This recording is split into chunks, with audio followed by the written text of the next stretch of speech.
जय श्री कृष्णा। राधे राधे जी। आज की कथा में आप सभी भक्तों का हार्दिक स्वागत है। भगवान श्री कृष्ण और श्रीमती राधा रानी की कृपा सदैव आप और आपके समस्त परिवार पर बनी रहे। इससे पहले के सभी अध्याय सुनने के लिए आप सभी भक्तों का बहुत बहुत आभार। और अब भगवान श्री हरि विष्णु का ध्यान करके आज की पावन कथा का प्रारंभ करते हैं। श्री पराशर जी कहते हैं कि समस्त कलयुग के समाप्त हो जाने पर रात्रि के अंत में जागे हुओं के समान तत्कालीन ही लोगों की बुद्धि स्वच्छ हो जाएगी और स्फटिक मणि के समान निर्मल हो जाएगी।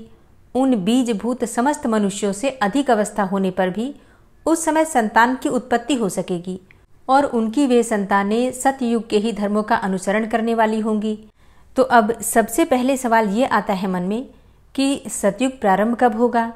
तो इस विषय में पराशर जी कहते हैं कि जिस समय चंद्रमा, सूर्य और बृहस्पति पुष्य नक्षत्र में स्थित होंगे और एक ही राशि पर एक साथ आएंगे, उसी समय सतयुग का आरंभ हो जाएगा। हे मुनिश्रेष्ठ, तुमसे मैंने यह समस्त वंशों के भूत, भविष्य और वर्तमान संपूर्ण राजाओं का वर्णन कर दिया। परीक्षित के जन्म से नंद के अभिषेक तक 1500 वर्ष तक का समय जानना चाहिए। सप्तर्षियों में से जो पुलस्त्य और क्रतु अर्थात 2 नक्षत्र आकाश में पहले दिखाई देते हैं, उनके बीच में रात्रि के समय जो दक्षिणोत्तर रेखा पर समदेश में स्थित अश्विनी आदि नक्षत्र हैं, उनमें से प्रत्येक नक्षत्र पर सप्तर्षि गण 100 वर्ष रहते हैं। हे द्विजोत्तम, राजा परीक्षित के समय में वे सप्तर्षि गण मघा नक्षत्र पर थे। उसी समय 1200 वर्ष प्रमाण वाला कलयुग आरंभ हुआ था। हे द्विज, जिस समय श्री विष्णु के अंशावतार एवं वासुदेव जी के वंशधर भगवान कृष्ण निज धाम को पधारे थे, उसी समय पृथ्वी पर कलयुग का आगमन हुआ था। जब तक भगवान अपने चरण कमलों से इस पृथ्वी को स्पर्श करते रहे, तब तक पृथ्वी संसर्ग करने की कलयुग की हिम्मत ही नहीं पड़ी। सनातन पुरुष भगवान विष्णु के अंशावतार श्री कृष्णचंद्र के स्वर्गलोक पधारने पर भाइयों के सहित धर्मपुत्र महाराज युधिष्ठिर ने भी अपने राज्य को छोड़ दिया। कृष्णचंद्र के अंतर्ध्यान हो जाने पर विपरीत लक्षणों को देखकर पांडवों ने परीक्षित को राज्यपद पर अभिषिक्त कर दिया। जिस समय वे सप्तर्षि गण पूर्वाषाढ़ा नक्षत्र पर जाएंगे, उसी समय राजा नंद के समय से कलयुग का प्रभाव बढ़ेगा। जिस दिन भगवान कृष्णचंद्र परम धाम को गए थे, उसी दिन कलयुग उपस्थित हो गया था। अब तुम कलयुग की वर्ष संख्या सुनो। हे द्विज, मानवीय वर्ण गणना के अनुसार कलयुग 3,60,000 वर्ष रहेगा। इसके पश्चात 1200 दिव्य वर्ष बीतने तक कृत युग रहेगा। हे द्विजश्रेष्ठ, प्रत्येक युग में हजारों ब्राह्मण, क्षत्रिय, वैश्य और शूद्र महात्मागण हो गए हैं। उनके बहुत अधिक संख्या में होने से तथा समानता होने के कारण कुलों में पुनरुक्ति हो जाने के भय से मैंने उन सबके नाम नहीं बतलाए हैं। पुरुवंशीय राजा देवापी तथा इक्ष्वाकु कुल उत्पन्न राजा मरु, ये दोनों अत्यंत योग बल संपन्न हैं और कलाप ग्राम में रहते हैं। सतयुग का आरंभ होने पर ये पुनः मर्त्यलोक में आकर क्षत्रिय कुल के प्रवर्तक होंगे। वे आगामी मनुवंश के बीज रूप हैं। सत्ययुग, त्रेता और द्वापर, इन तीनों युगों में इसी क्रम से मनुपुत्र पृथ्वी का भोग करते हैं और फिर कलयुग में उन्हीं में से कोई कोई आगामी मनु संतान के बीज रूप में स्थित रहते हैं। जिस प्रकार की आजकल देवापी और मरु हैं, इसी प्रकार मैंने तुमसे संपूर्ण राजवंशों का यह संक्षिप्त वर्णन कर दिया है। इनका पूर्णतया वर्णन तो 100 वर्ष में भी नहीं किया जा सकता। इस हेय शरीर के मोह से अंधे हुए ये तथा और भी ऐसे अनेकों भूपतिगण हो गए हैं, जिन्होंने इस पृथ्वी मंडल में ममता की थी। ये पृथ्वी किस प्रकार अचल भाव से मेरी, मेरे पुत्र की अथवा मेरे वंश की होगी, इसी चिंता में व्याकुल हुए इन सभी राजाओं का अंत हो गया और इसी चिंता में डूबे रहकर इन संपूर्ण राजाओं के पूर्ववर्ती राजा भी चले गए और इसी में मग्न होकर आगामी भूपतिगण भी मृत्यु के मुख में चले जाएंगे। इस प्रकार अपने को जीतने के लिए राजाओं को अथक उद्योग करते देखकर वसुंधरा शरतकालीन पुष्पों के रूप में मानो हंस रही है। हे मैत्रेय, अब तुम पृथ्वी के कहे हुए कुछ श्लोकों को सुनो। पूर्व काल में इन्हें असित मुनि ने धर्मध्वजी राजा जनक को सुनाया था। पृथ्वी कहती हैं कि अहो, बुद्धिमान होते हुए भी इन राजाओं को यह कैसा मोह हो रहा है, जिसके कारण ये बुलबुले के समान क्षणस्थायी होते हुए भी अपनी स्थिरता में इतना विश्वास रखते हैं। ये लोग प्रथम अपने को ही जीतते हैं, फिर अपने मंत्रियों तथा इसके अनंतर ये क्रमशः अपने भृत्य, पूर्वासी एवं शत्रुओं को भी जीतना चाहते हैं। इसी क्रम से हम समुद्र पर्यंत इस संपूर्ण पृथ्वी को जीत लेंगे, ऐसी बुद्धि से मोहित हुए ये लोग अपने निकटवर्तिनी मृत्यु को नहीं देखते। यदि समुद्र से घिरा हुआ यह संपूर्ण भूमंडल अपने वश में हो ही जाए तो भी मनोजय के सामने इसका मूल्य भी क्या है, क्योंकि मोक्ष तो मनोजय से ही प्राप्त होता है। जिसे छोड़कर इनके पूर्वज चले गए तथा जिसे अपने साथ लेकर इनके पिता भी नहीं गए, उसी मुझको अत्यंत मूर्खता के कारण ये राजा लोग जीतना चाहते हैं।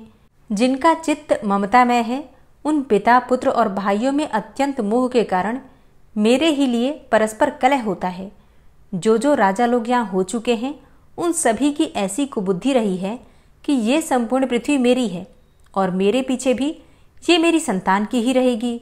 इस प्रकार मेरे में ममता करने वाले एक राजा को मुझे छोड़कर मृत्यु के मुख में जाते हुए देखकर भी न जाने कैसे उसका उत्तराधिकारी अपने हृदय में फिर मेरे लिए ममता को स्थान देता है। जो राजा लोग दूतों के द्वारा अपने शत्रुओं से इस प्रकार कहलाते हैं कि ये पृथ्वी मेरी है और तुम लोग इसे तुरंत छोड़कर चले जाओ, उन पर मुझे बड़ी हंसी आती है और फिर उन मूढ़ों पर मुझे दया भी आ जाती है।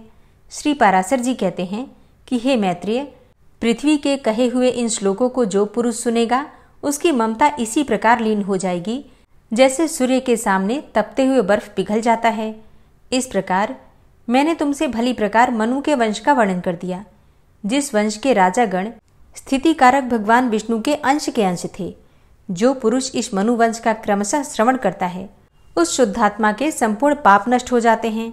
जो पुरुष जितेंद्रिय होकर सूर्य और चंद्रमा के इन प्रशंसनीय वंशों का संपूर्ण वर्णन सुनता है, वह अतुलित धन, धान्य और संपत्ति प्राप्त करता है। महाबलवान, महावीर्यशाली, अनंत धन संचय करने वाले तथा परम निष्ठावान इक्ष्वाकु, जहनु, मानधाता, सगर, अवीक्षित, रघुवंशी राजागण तथा नहुष और ययाति आदि के चरित्रों को सुनकर, जिन्हें कि काल ने आज कथा मात्र ही शेष रखा है, प्रज्ञावान मनुष्य पुत्र, स्त्री, गृह, क्षेत्र और धन आदि में ममता नहीं करेगा। जिन पुरुष श्रेष्ठों ने ऊर्ध्वबाहु होकर अनेक वर्ष पर्यंत कठिन तपस्या की थी तथा विविध प्रकार के यज्ञों का अनुष्ठान किया था, आज उन अति बलवान और वीरशाली राजाओं की काल ने केवल कथा मात्र ही छोड़ दी है। जो पृथु अपने शत्रु समूह को जीतकर स्वच्छंद गति से समस्त लोगों को विचरता था, आज वही काल वायु की प्रेरणा से फेंके हुए सेमर की रुई के ढेर के समान नष्ट भ्रष्ट हो गया है। जो कार्तवीर्य अपने शत्रु मंडल का संहार करके समस्त द्वीपों को वशीभूत करके उन्हें भोगता था, वही आज कथा प्रसंग से वर्णन करते समय उल्टा संकल्प विकल्प का हेतु होता है। अर्थात इसका वर्णन करते समय यह संदेह होता है कि वास्तव में ये हुआ भी था या नहीं। समस्त दिशाओं को दे दीप्यमान करने वाले रावण, मरुत और रघुवंशियों के क्षणभंगुर ऐश्वर्य को धिक्कार है। अन्यथा काल के क्षणिक कटाक्षपात के कारण आज उसका भस्म मात्र भी क्यों नहीं बच सका। जो मानधाता संपूर्ण भूमंडल का चक्रवर्ती सम्राट था, आज उसका केवल कथा में ही पता चलता है। ऐसा कौन मंदबुद्धि होगा जो ये सुनकर भी अपने शरीर में भी ममता करेगा। फिर पृथ्वी आदि में तो ममता करने की बात ही क्या है। भगीरथ, सगर, ककुत्स, रावण, रामचंद्र, लक्ष्मण और युधिष्ठिर आदि पहले ही हो गए हैं। ये बात सर्वथा सत्य है, किसी प्रकार भी मिथ्या नहीं है, किंतु अब वे कहाँ हैं इसका हमें पता ही नहीं। हे विप्रवर, वर्तमान और भविष्यकालीन जिन जिन महावीरशाली राजाओं का मैंने वर्णन किया है, ये तथा अन्य लोग भी पूर्वोक्त राजाओं की भांति कथा मात्र ही शेष रहेंगे। ऐसा जानकर पुत्र, पुत्री और क्षेत्र आदि तथा अन्य प्राणी तो अलग रहें, बुद्धिमान मनुष्य को अपने शरीर में भी ममता नहीं करनी चाहिए। इतना सुनने के बाद श्री मैत्रेय जी कहते हैं कि हे भगवान, आपने राजाओं के संपूर्ण वंश का विस्तार तथा उनके चरित्रों का क्रमशः यथावत वर्णन किया। अब हे ब्रह्मर्षि, यदुकुल में जो भगवान विष्णु के अंशावतार हुआ था, उसे मैं विस्तार पूर्वक यथावत सुनना चाहता हूँ। हे मुने, भगवान पुरुषोत्तम ने अपने अंशांश से पृथ्वी पर अवतीर्ण होकर जो कर्म किए थे, उन सब का आप मुझसे वर्णन कीजिए।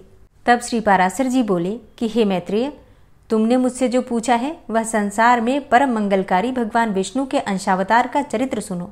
हे महामुने, पूर्व काल में देवक की महाभाग्यशालिनी पुत्री देवी स्वरूपा देवकी के साथ वसुदेव जी का विवाह किया।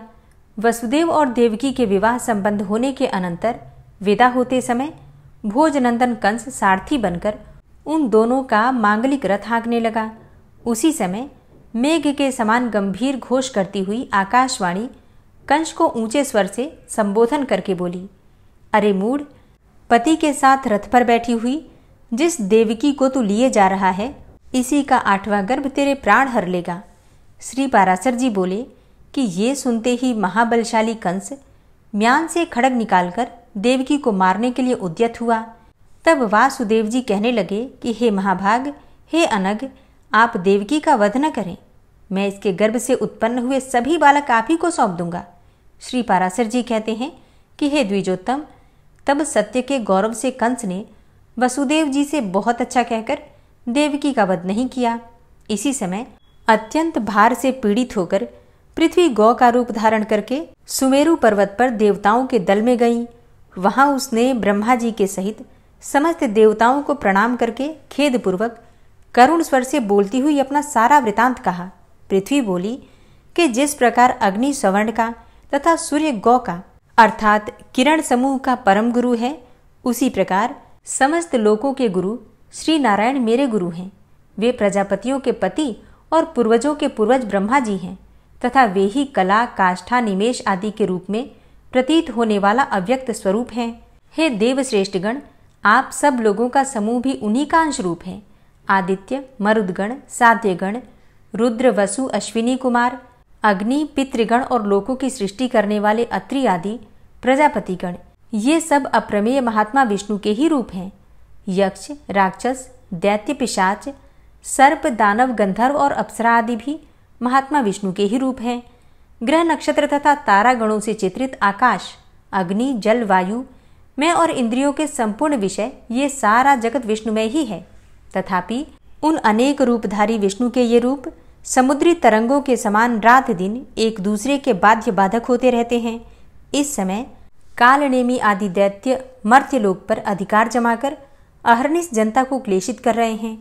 जिस कालनेमी को सामर्थ्यवान भगवान विष्णु ने मारा था, इस समय वही उग्रसेन के महान असुर कंस के रूप में उत्पन्न हुआ है। अरिष्ट, धेनुक, केशी, प्रलंब, नरक, सुंद, बलि का पुत्र अति भयंकर बाणासुर तथा और भी जो महाबलवान दुरात्मा राक्षस राजाओं के घर में उत्पन्न हो गए हैं, उनकी मैं गणना नहीं कर सकती। हे दिव्य मूर्तिधारी देवगण, इस समय मेरे ऊपर महाबलवान और गर्वीले दैत्य राजों की अनेकों अक्षौहिणी सेनाएं हैं। हे अमरेश्वरों, मैं आप लोगों को ये बतलाई देती हूँ कि अब उनके अत्यंत भार से पीड़ित होने के कारण मुझ में अपने आप को धारण करने की भी शक्ति नहीं रह गई है। अतः हे महाभागगण, आप लोग मेरा भार उतारिए, जिससे कि मैं अत्यंत व्याकुल होकर रसातल को न चली जाऊं।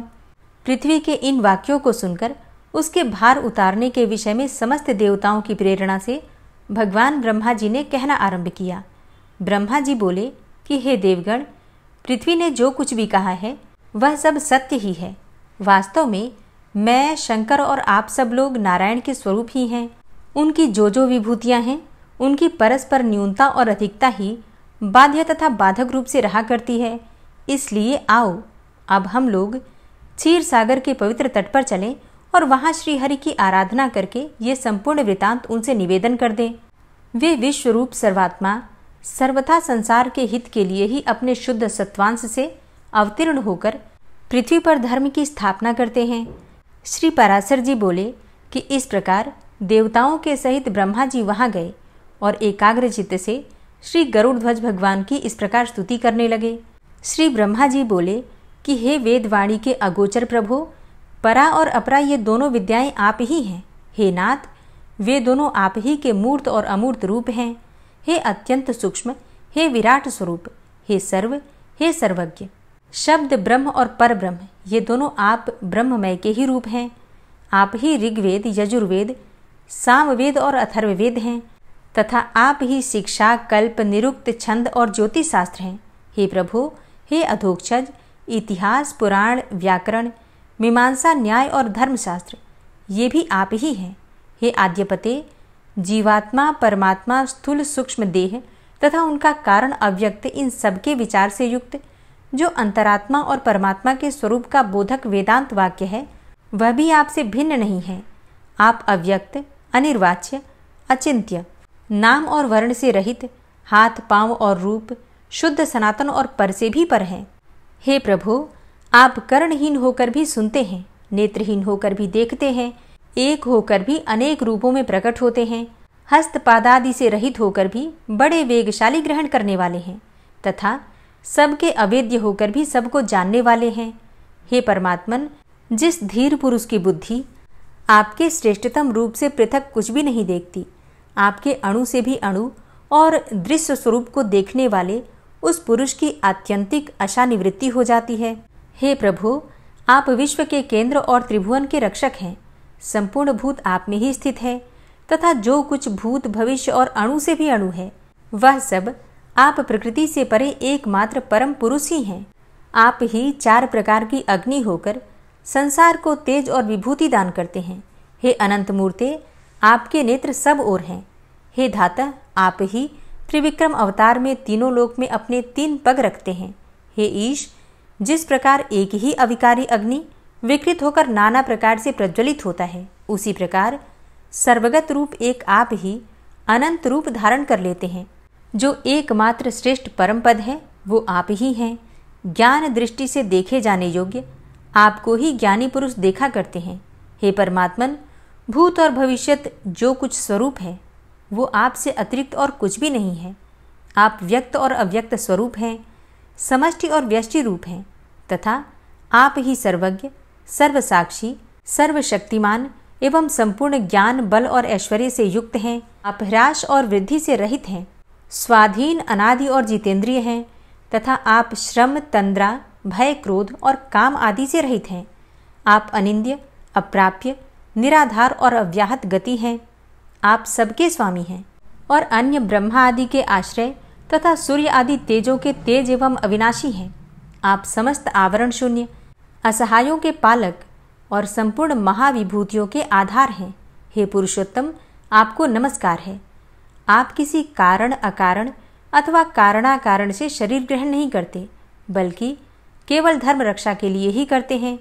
श्री पाराशर जी बोले कि इस प्रकार स्तुति सुनकर भगवान अज अपना विश्व रूप प्रकट करते हुए ब्रह्मा जी से प्रसन्न चित्त होकर कहने लगे। श्री भगवान बोले कि हे ब्रह्मन, देवताओं के सहित तुम्हें मुझसे जिस वस्तु की इच्छा हो वो सब कहो और उसे सिद्ध हुआ ही समझो। श्री पाराशर जी बोले, तब श्री हरि के उस दिव्य विश्व रूप को देखकर समस्त देवताओं के भय से विनीत हो जाने पर ब्रह्मा जी पुनः स्तुति करने लगे। ब्रह्मा जी बोले कि हे सहस्त्रबाहो, हे अनंत मुख एवं चरण वाले, आपको हजारों बार नमस्कार हो। हे जगत की उत्पत्ति, स्थिति और विनाश करने वाले, हे अप्रमेय, आपको बारंबार नमस्कार हो। हे भगवन, आप सूक्ष्म से भी सूक्ष्म, गुरु से भी गुरु और अति बृहद प्रमाण हैं, तथा प्रधान अर्थात प्रकृति, महतत्व और अहंकार आदि में प्रधान भूत मूल पुरुष से भी परे हैं। हे भगवन, आप हम पर प्रसन्न होइए। हे देव, इस पृथ्वी पर्वत रूपी मूल बंध इस पर उत्पन्न हुए महान असुरों के उत्पात से शिथिल हो गए हैं। अतः हे अपरिमित वीर्ये, ये अपना भार उतरवाने के लिए आपकी शरण में आई है। हे सुरनाथ, हम और ये इंद्र, अश्विनी कुमार तथा वरुण, ये मरुदगण, ये रुद्रगण, वसुगण, सूर्य, वायु और अग्नि, ये सभी और समस्त देवगण यहाँ उपस्थित हैं। इन्हें अथवा मुझे जो कुछ करना उचित हो, इन सब बातों के लिए आज्ञा कीजिए। हे ईश, आपकी आज्ञा का पालन करते हुए हम संपूर्ण दोषों से मुक्त हो सकेंगे। तब श्री पाराशर जी कहते हैं कि हे महामुने, इस प्रकार स्तुति किए जाने पर भगवान परमेश्वर ने अपने श्याम और श्वेत 2 केश उखाड़े और देवताओं से बोले कि मेरे ये दोनों केश पृथ्वी पर अवतार लेकर पृथ्वी के भार रूप कष्ट को दूर करेंगे। सब देवगण अपने अपने अंशों से पृथ्वी पर अवतार लेकर अपने से पूर्व उत्पन्न हुए उन्मत्त दैत्यों के साथ युद्ध करें। तब मेरे दृष्टिपात से दलित होकर पृथ्वी तल पर संपूर्ण दैत्यगण निस्संदेह क्षीण हो जाएंगे। वसुदेव जी की जो देवी के समान देवकी नाम की भार्या है, उसके 8वें गर्भ से मेरा यह श्याम केश अवतार लेगा और इस प्रकार वहां अवतार लेकर यह कालनेमी का अवतार कंस का वध करेगा। ऐसा कहकर श्रीहरि अंतर्ध्यान हो गए। हे महामुने, भगवान के अदृश्य हो जाने पर उन्हें प्रणाम करके देवगण सुमेरु पर्वत पर चले गए और फिर पृथ्वी पर अवतीर्ण हुए। हरे कृष्णा। आज की कथा का यहीं पर समापन करती हूँ। इसके आगे का वृतांत आप कल की कथा में सुनेंगे। गजेंद्र मोक्ष पाठ। और इस पाठ को करते समय अगर हम अपने मन में ये भावना रखें कि हे श्री हरि विष्णु, जिस प्रकार से गजेंद्र को परेशानी से आपने बाहर निकाला, उसी प्रकार से हमें भी हमारी परेशानियों से बाहर निकालिए, तो निश्चित ही भगवान विष्णु हमारी मदद करते हैं। तो अब सच्चे मन से भगवान श्री हरि विष्णु का ध्यान करके इस परम कल्याणकारी स्तोत्र का पाठ करते हैं। शुक जी ने कहा कि बुद्धि के अनुसार पिछले अध्याय में वर्णन किए गए रीति से अपने मन को नियंत्रित करके और हृदय को स्थिर करके गजेंद्र अपने पिछले जन्म में याद किए गए सर्वोच्च कार्य और बार बार जप किए जाने वाले स्तोत्र का जप करने लगा।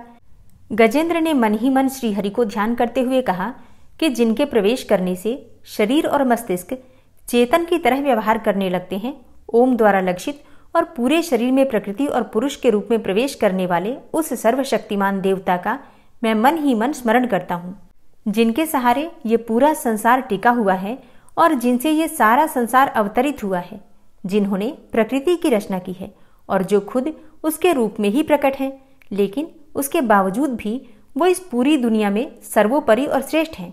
ऐसे अपने आप और बिना किसी कारण के भगवान की मैं शरण में जाता हूँ।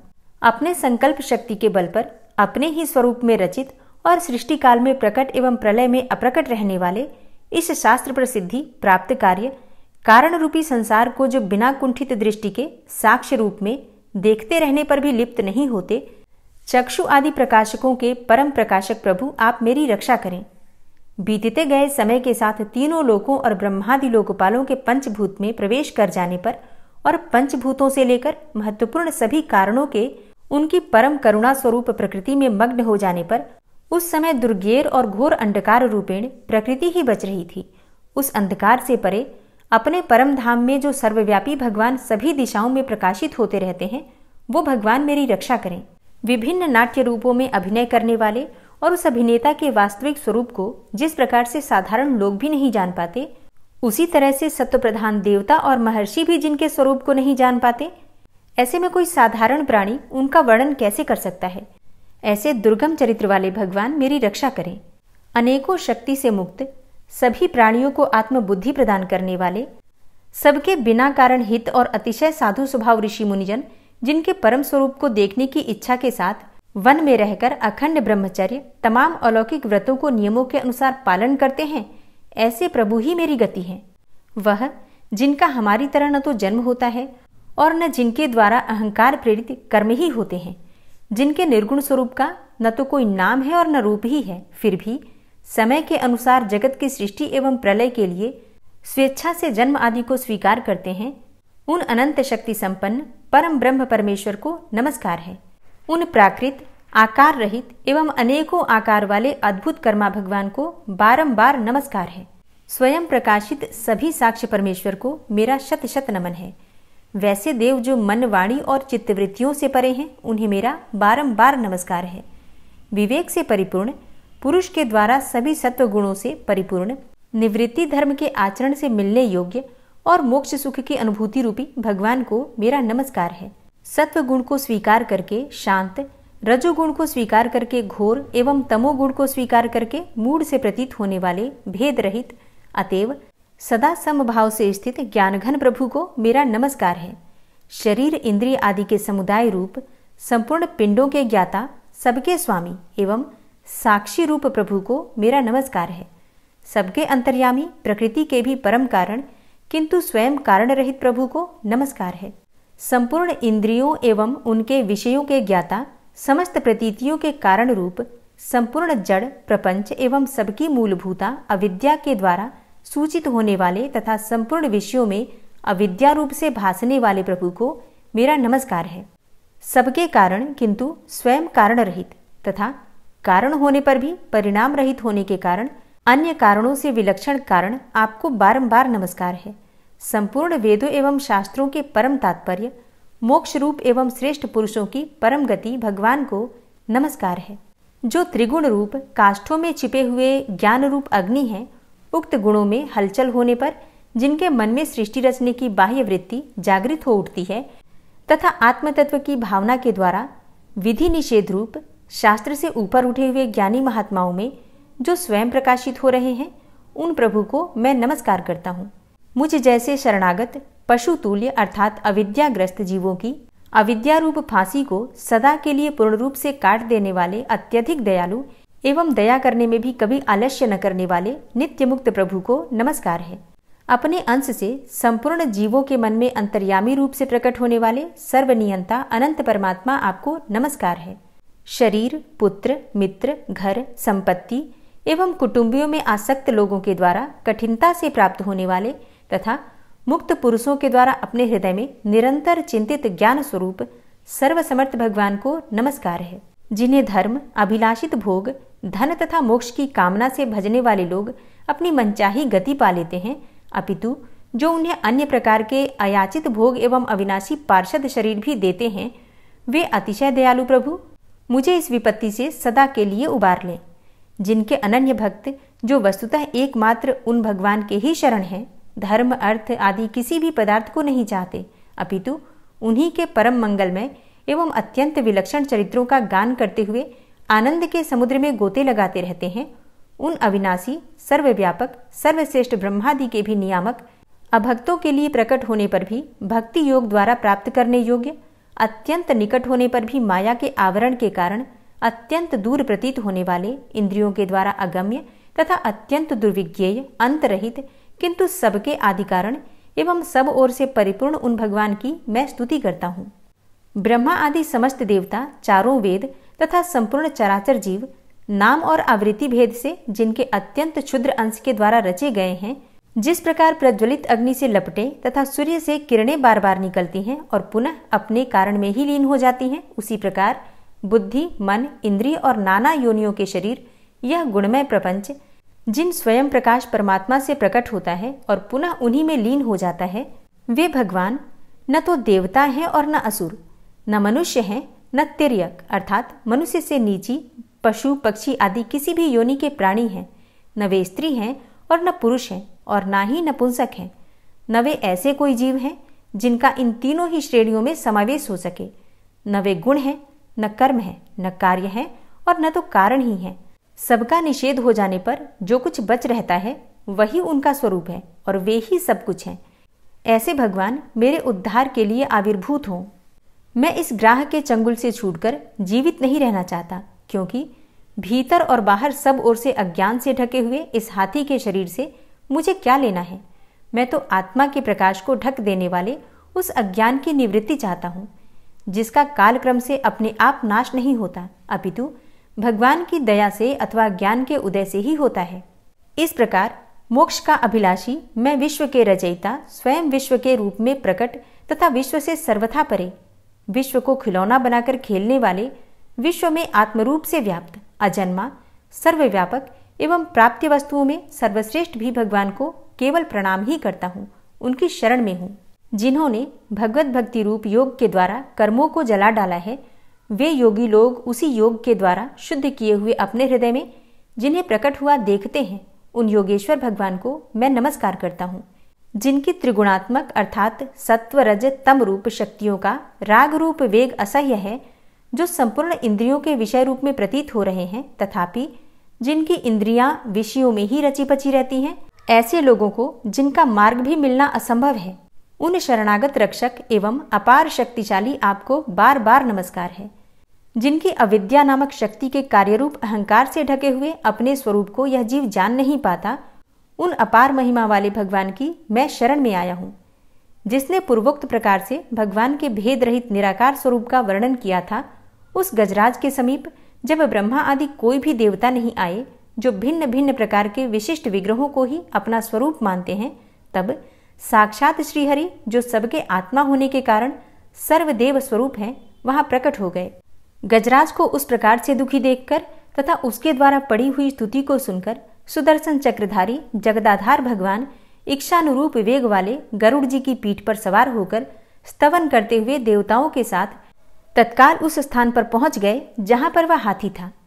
सरोवर के भीतर महाबली ग्रह के द्वारा पकड़े जाकर दुखी हुए उस हाथी ने आकाश में गरुड़ की पीठ पर सवार चक्र उठाए भगवान श्री हरि को देखकर अपनी सूंड को, जिसमें उसने पूजा के लिए कमल का एक फूल ले रखा था, ऊपर उठाया और बड़ी ही कठिनाई से सर्वपूज्य भगवान नारायण आपको नमस्कार है यह वाक्य कहा।